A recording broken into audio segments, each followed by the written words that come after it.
नमस्कार दोस्तों, मैं माइथोलॉजी राइटर श्रीकांत विश्वकर्मा और आज मैं आपको बताऊंगा कि तिरुपति बालाजी में केश दान क्यों दिया जाता है, वहां मुंडन क्यों करवाया जाता है। तो इसके पीछे एक बहुत ही रुचिकर कहानी है। किसी जमाने में किसी समय में एक राजा थे जिनका नाम था कुशध्वज। उनकी बेटी थी वेदवती। तो वेदवती जो है वो भगवान विष्णु से विवाह करना चाहती थी, जिसके लिए उन्होंने घोर तप किया। तो भगवान प्रकट हुए और उन्होंने कहा कि इस जन्म में तो नहीं, अगले जन्म में तुम्हारा वरण करूंगा, तुमसे विवाह करूंगा। तो वही वेदवती जो है एक राजा थे जिनका नाम था आकाश राजा। वहां उन्होंने राजकुमारी पद्मा के रूप में जन्म लिया।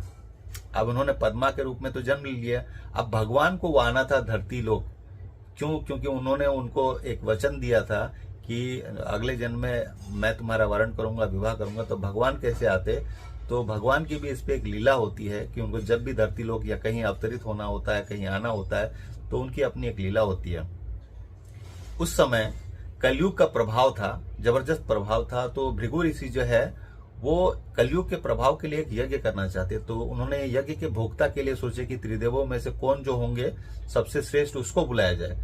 तो वो महादेव के पास गए, लेकिन महादेव जो है उन पे ध्यान नहीं दिया। उसके बाद वो ब्रह्मा के पास गए, तो ब्रह्मा जी ने भी ध्यान नहीं दिया। तो उसके बाद वो विष्णु के पास गए वैकुंठ में। तो जब विष्णु जी ने उनकी ओर ध्यान नहीं दिया, तो भृगु ऋषि ने क्या किया, अपना जो लात है ना, उन्होंने भगवान विष्णु के छाती पे जोर से मार दी। तो माता लक्ष्मी से ये देखा नहीं गया और उन्होंने कहा कि जिस विष्णु भगवान के वक्ष पे मैं रहती हूँ, निवास करती हूँ, वहां उन्होंने जो है लात मार दी। और विष्णु जी उन्होंने कुछ नहीं कहा भृगु ऋषि को, और उन्होंने उसको क्षमा भी कर दिया। जिसकी वजह से है लक्ष्मी जी नाराज होकर चली गई। कोल्हापुर के करवीर नगर में जाकर वो स्थापित हो गई। अब जो है तो भगवान भी वहां से लक्ष्मी जी को ढूंढते हुए धरती लोक में आ गए और उनकी मुलाकात जो है उस श्रीनिवास रूप में पद्मा से हुई, क्योंकि उनकी लीला थी पद्मा से उनका विवाह करना था।